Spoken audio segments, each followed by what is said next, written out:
Hello folks, my name is George Myhall, and this is what I call the Office of Image Archaeology. Basically this is a hobby gone rogue about 20 years ago, where I digitize about everything that can be digitized: old film, photographs, negatives, documents, diaries, ephemera in general, a lot of negatives. But I also did a lot of films, and this is a copy of one of the films that I have posted to YouTube already. As it is, I get lucky once in a while and I get a better version of something that's already been posted. That's the case here. This is a 1962 produced movie of a place called, it's about Pitcairn Island, and the movie's called The Pitcairn People. And basically it's such an interesting romantic, adventurous story. If you watch or read the book called Mutiny on the Bounty, written by Charles Nordhoff and James Norman Hall. Great book. If you don't like reading much, watch the movie. I like the 1935 version with Charles Laughton and Clark Gable. Incredible movie. Black and white if you can deal with it. It's my preference. It's the people on Pitcairn Island are descendants of the folks in that movie. Or the mutineers of the HMS Bounty, but look for Mutiny on the Bounty. At any rate, this is a much better copy. I had to do a lot of work to it to make it up to my standards today, but I think you'll enjoy it, and you'll enjoy the story of the Mutiny on the Bounty, and you'll also enjoy watching the folks in this. There's going to be a little girl that they're going to introduce. Her name is Brenda Christian, and she is the youngest, in 1962, the youngest direct descendant of Fletcher Christian alive on the island at that point. And if you look her up, she's still alive today and done a lot of interesting things. So, at any rate, watch the movie. We'll see you next time, and please like, subscribe, and whatever that other thing that you need to do. I appreciate it. Thank you so much. Have a great day.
Her name is Brenda Christian.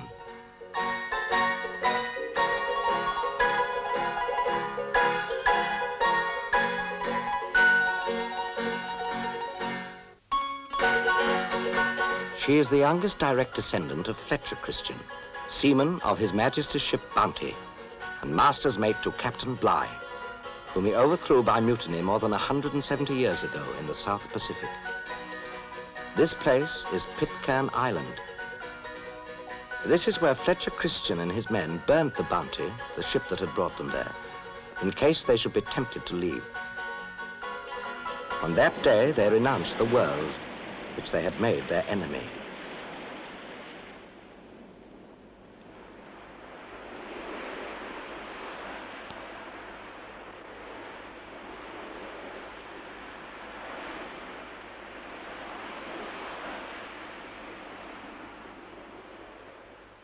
In the year 1790, 9 mutinous sailors led by Fletcher Christian, with 18 Tahitian men and women, started their own lost world on 2 square miles of the uninhabited peak of a dead volcano.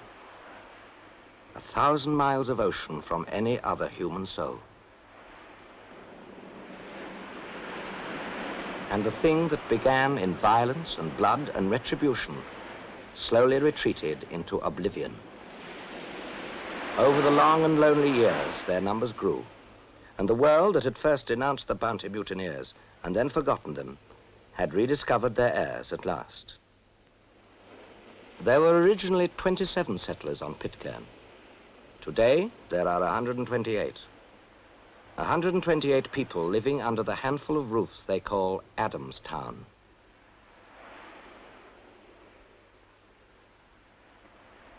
Today, Pitcairn expects a ship.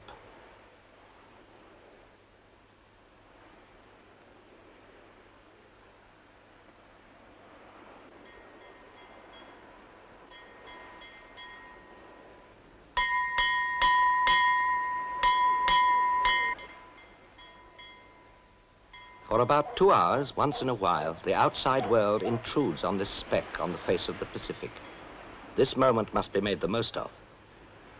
The only landing place on Pitcairn is still the identical little cove the mutineers found in 1790.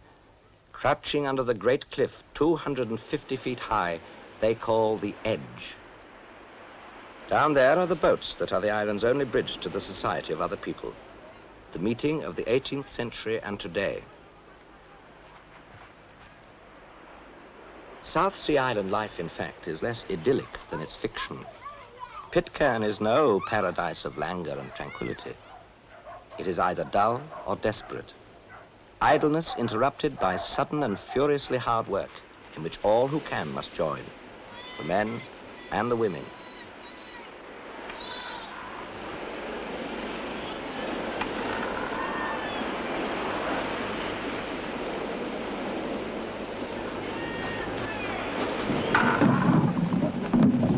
Queen Victoria gave the island the first of their 3-ton longboats, and the rest have all been modelled from it. Heavy craft to be pulled through miles of sea, or today, towed by their only motorboat, since there are now too few to man the oars.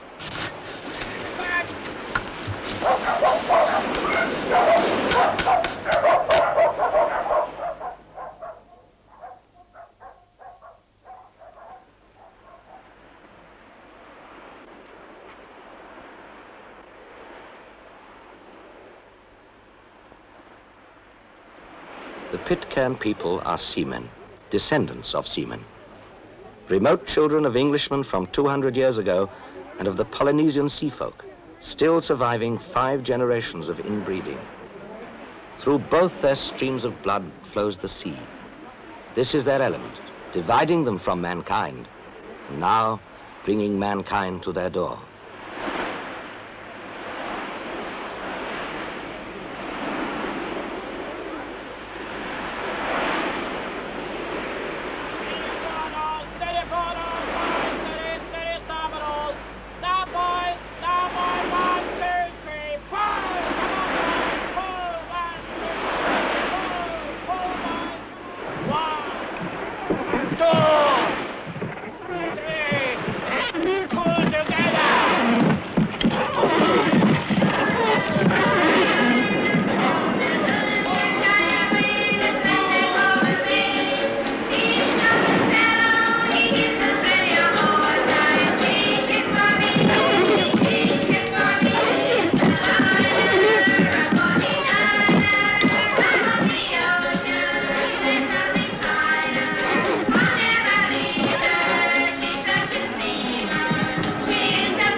What does the passing visitor make of these strange barefoot survivors of history? They will see them only for an hour or so, once in a lifetime. Yet these are the people whose fathers made part of the legend of a navy, when that navy wore pigtails and fought the French.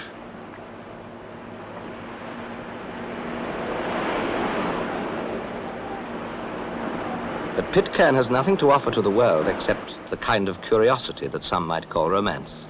That, and a pound or two of grapefruit, and the homemade trinkets that have no roots in any South Sea culture, since the islanders were taught to make them by a German 40 years ago. That, and stamps, the kind that go in albums, not on letters. Thus, the people of Pitcairn have little to contribute except their own survival. They are the curios of the South Pacific, and that, perhaps, not for long.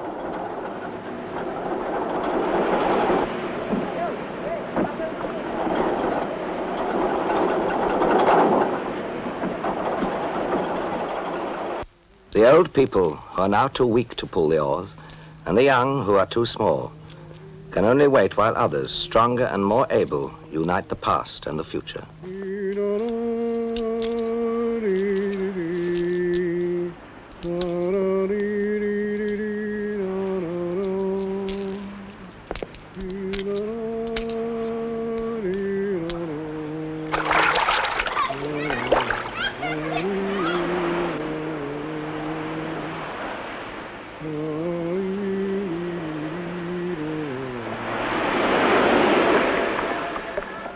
The moment has passed.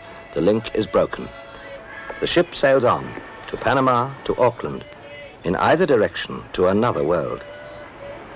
The island people sing their farewell song, as they always do at this time of isolation and regret.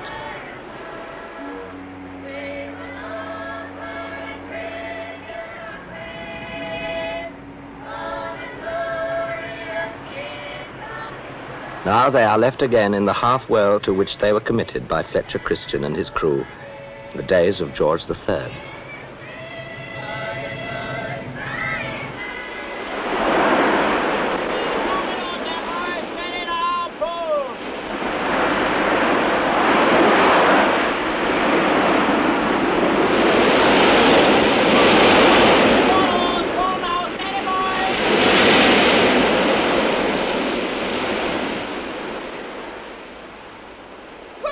Survival today is not a passive thing. It is labor, endeavor, resourcefulness, toil. The world has forgotten the mutiny on the Bounty, though indeed it hanged a few, outlawed a few, and abandoned the rest. But now the island needs for its existence things that only the world can provide. Today, it needs a new generator to make light for its wooden houses and power for its radio station, for Pitcairn has somewhat come to terms with the 20th century. And when that process starts, there is no arresting it. For if lights need a generator, the generator will need fuel.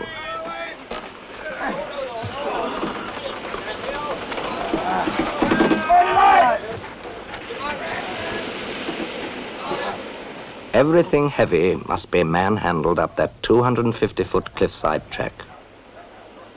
Everything borne by the communal effort of everybody. For only that way can such a society continue.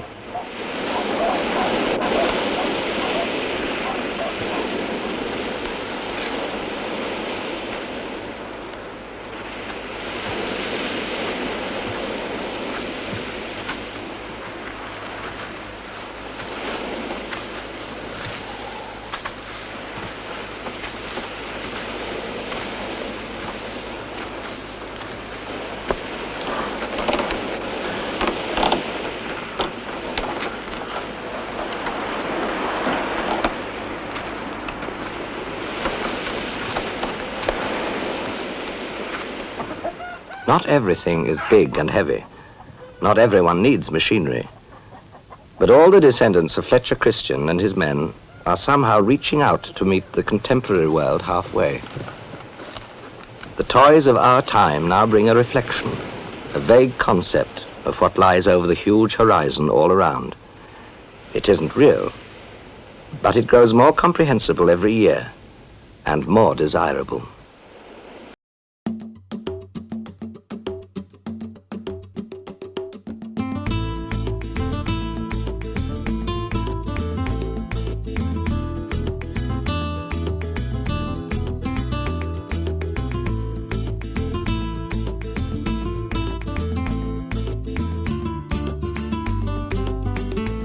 The island is not forgotten. Few people have seen it, but multitudes know of its strange story and its persuasive mystery. Some people send gifts to the community, and the community distributes what it gets impartially in the share-out. In this, as in all else, the islanders are a unit.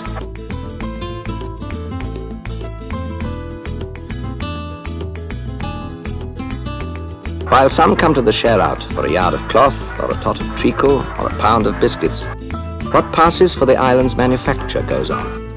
The carving and creating of the odd and alien objects that are the islanders' only commerce, whittling and weaving the time away against the day when the next ship will come in sight.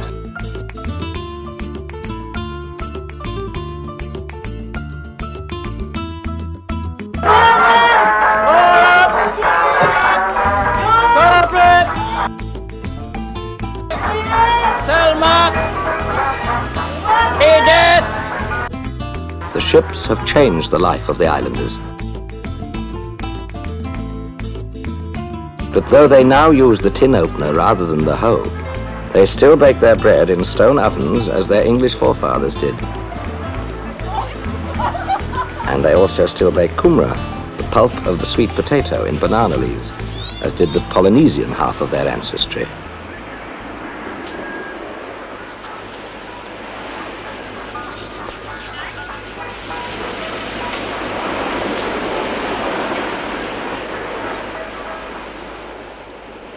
When they need fresh meat, then Pitcairn goes back to the simple, brutal contest of nature. The only living inhabitants are men, dogs, lizards, birds, and goats. For food, the men make war upon the goats. When they do, they are like goats themselves, prizing their quarry from the ledges and crannies of the rocks.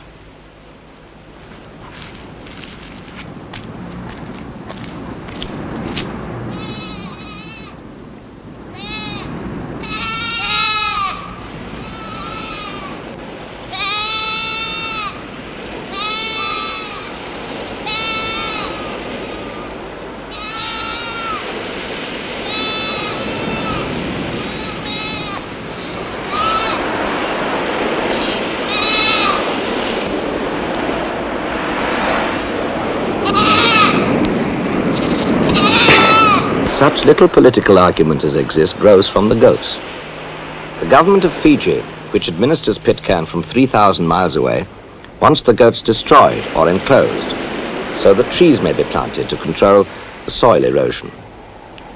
But the islanders fear the day when the ships may no longer call, and they would be without meat. And who, they ask, will put up the fences? Pitcairners do not look for work. They were born of mutineers. Their fathers knew authority as the dock and the noose. Today they are not rebels, but they don't like the law. By the very act of killing for food, the Pitcairners deny one article of their personal religion, which forbids the eating of meat.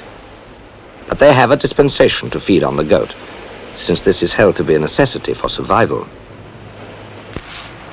It was John Adams, the final survivor of those days of violence, who drove the islanders back to the stern disciplines of religion.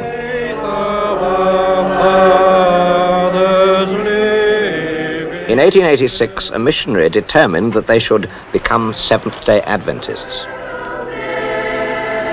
This congregation is indeed a family, sharing each other's blood.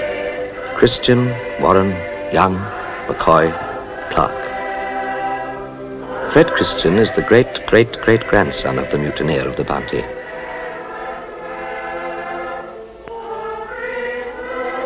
Flora is his wife. Ivan is the 6th generation of the Christian line. Len is a Warren, descendant of a sailor shipwrecked long ago. The ancestor of the island treasurer was Midshipman Young of the Bounty.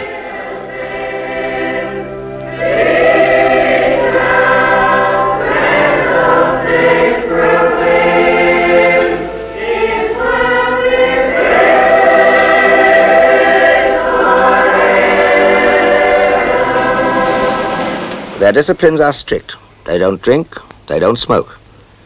And each Saturday, their Sabbath, the church is always full. On this day appears one of the strange paradoxes of Pitcairn, where things old or new are equally accepted. Hello, Ete. How are you? Hope you're better now. We all are well. I wish you a good luck, and one day we might see you. If not on this earth, we hope to see you in the new world. Ma says, was asking me say what something time to you, I'll but I come don't know home. what to say. I don't The think tapes I'll- record the news of those who contrive to leave for the wider world, which to them is almost always New Zealand. I want to sing this for Etty, and for Lilla, and for Edith, and for all the old folks over there. I will follow thee, my Savior, wheresoever my lot may be. Where thou goest, On the island live mostly those who long to go, and those who have given up the dream. Yes, my Lord, I'll follow thee.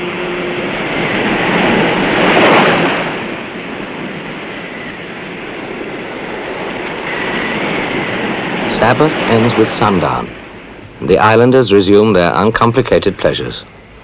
There are not many diversions, but music is the best, and the Pitcairn people at least know how to enjoy themselves when they can.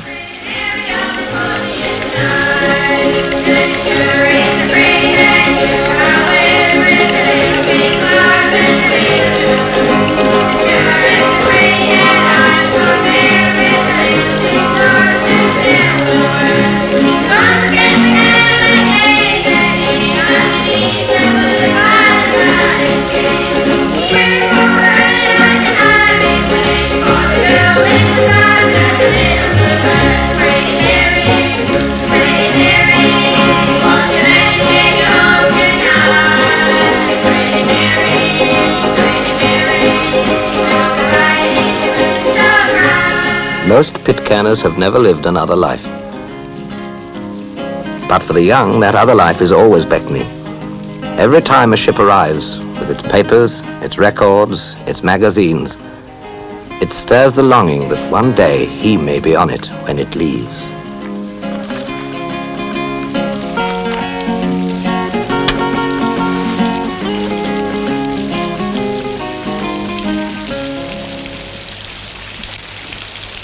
Patience for the old, restlessness for the young, and for childhood as everywhere, sunrise and school. School begins with the first light of day, a classroom in the sun, with the endless Pacific around. A schoolmaster, who is from New Zealand, prepares the descendants of the Bounty for a future that no one can foresee. 2 square miles are their world. But for how long? Already the other world closes in. It will not be easy to enclose a community on a rock forever. This generation could perhaps be the last.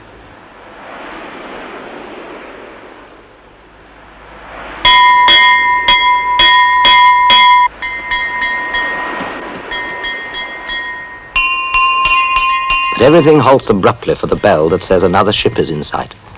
The punctuation mark in the endless empty calendar of Pitcairn.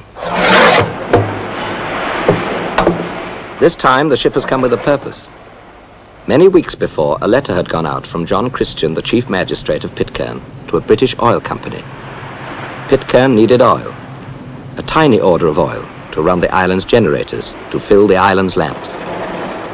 Could they send Pitcairn some oil across the ocean? Of course they could, and did. The tanker British Curlew was diverted from the New Zealand run. It couldn't hang about. In an hour, the weather can change. The wind veer to the northwest and send the Pacific rollers pounding into Bounty Bay. The islanders must work fast to bring ashore a year's supply of oil.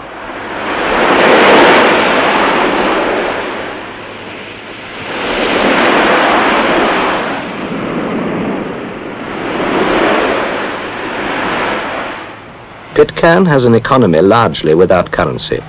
To them, money is something that belongs to somewhere else. And this is no time nor place for the incomprehensible technicalities of checks. John Christian pays the bill in cash, in sackfuls of pounds and kroner and dollars and yen and guilders, in anything that looks like money that the islanders have gathered from whatever nation's ships have passed before. and which to them is useless on the island, except as something to hoard, to save, to pay one day perhaps that fare to the other world.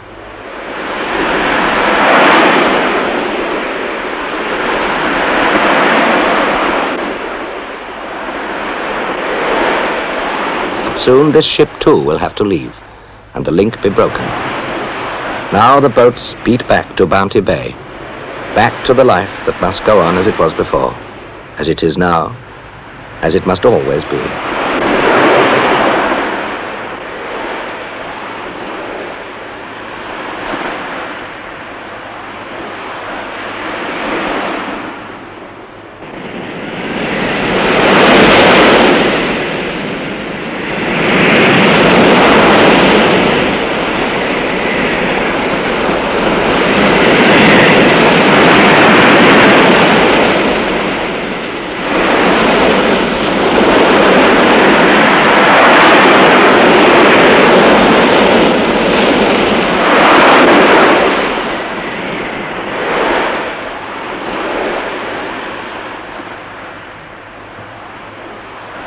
It was easier, perhaps, for those desperate forefathers to abandon the world 172 years ago than it can ever be for their children to return to that world.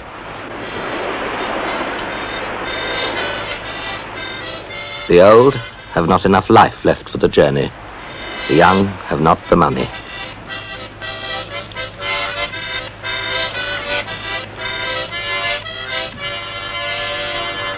But this island has known other peoples come and go. Long before the mutineers, there were other societies on Pitcairn who left their faint mark with the inscrutable Polynesian standing stones. The Bounty seamen tore them down as heathen things and replaced them with their own, marking their own face and their own bones. Hanoverians, Victorians, Edwardians, Georgians, always a generation behind the world outside, living and breeding and dying from day to day, from week to week, from year to year.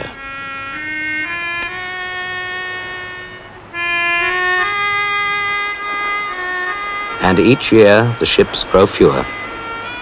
Each one now looks more desirable as it sails away, carrying the future with it, leaving the sons and daughters of Fletcher Christian's little band to their solitary island, their inward lives, their thoughts, and the enormous empty ocean.